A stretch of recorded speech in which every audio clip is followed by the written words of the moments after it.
It's a quite well-known fact that North and South Korea have been divided for more than 70 years. It has been separated ever since the Korean Peninsula became an unexpected casualty of the escalating Cold War between two rival superpowers, the Soviet Union and the United States. For centuries before the division, the peninsula was a single, unified Korea ruled by generations of dynastic kingdoms. The Korean Peninsula was a unified territory under the Joseon dynasty that ruled over the region for more than 500 years, starting from 1392 after the fall of the Goryeo dynasty. This rule came to an end in 1910 with the Japanese annexation of Korea. As Japan's colony, Korea was under a cruel Japanese rule for 35 years, a time when Koreans struggled to preserve their culture. Occupied by Japan after the Russo-Japanese War in 1905 and formally annexed 5 years later, Korea struggled under Japanese colonial rule for 35 years, until the end of World War II, when its division into two nations began.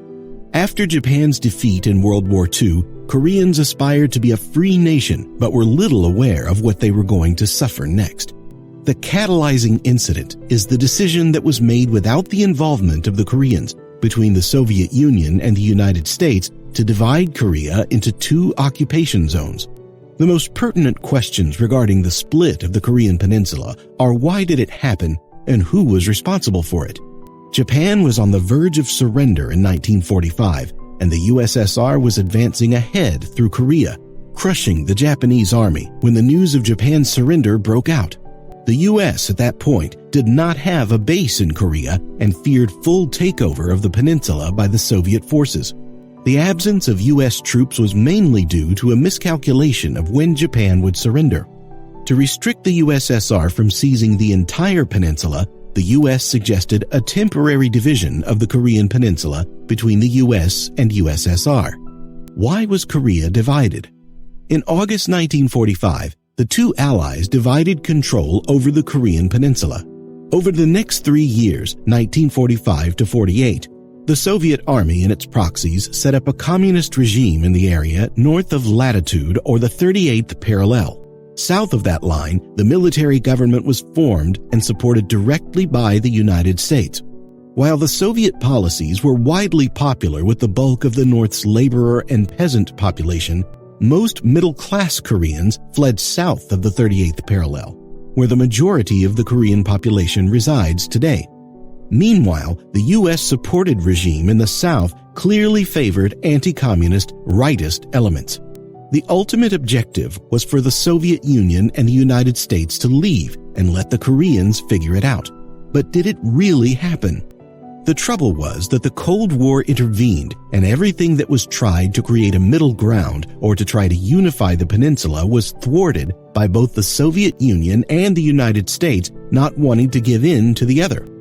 The differing political ideologies that existed within Korea were further polarized under the influence of the respective superpowers in charge of the region. The Soviets backed communism, and the U.S. favored capitalism. The Cold War conflict was a civil war that became a proxy battle between the superpowers as they clashed over communism and democracy. In 1948, the United States called for a United Nations-sponsored vote for all Koreans to determine the future of the peninsula. After the North refused to participate, the South formed its own government in Seoul, led by the strongly anti-communist Syngman Rhee.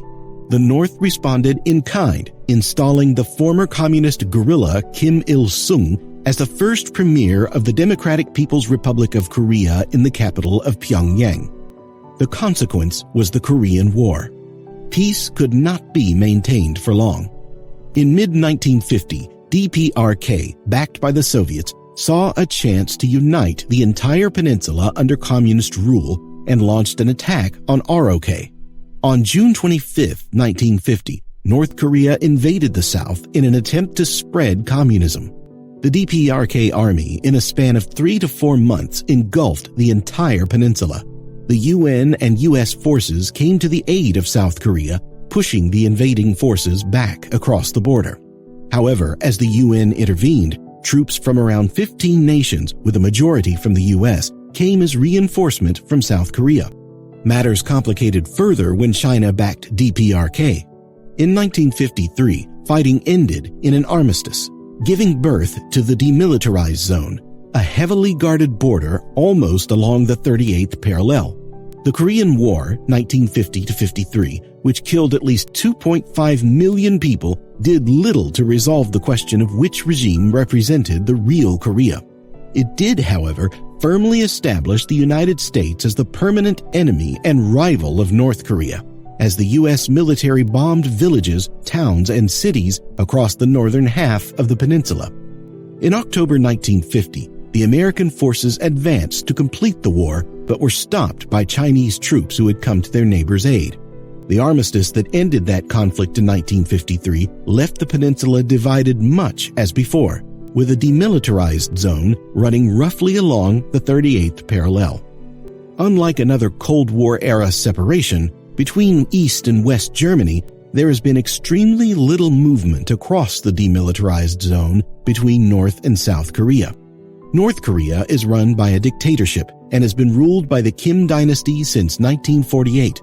The country is also 50 years behind the global standards of infrastructural development and has over 1 million men in the military.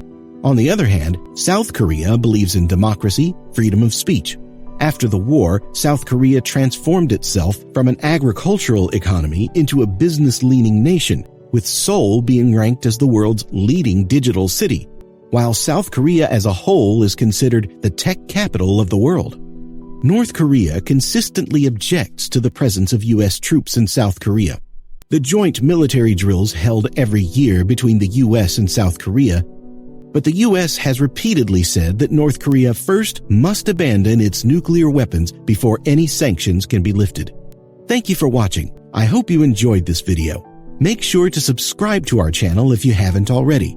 Leave a like if you want to see more of these videos. It really helps the channel. But for now, I hope to see you again soon.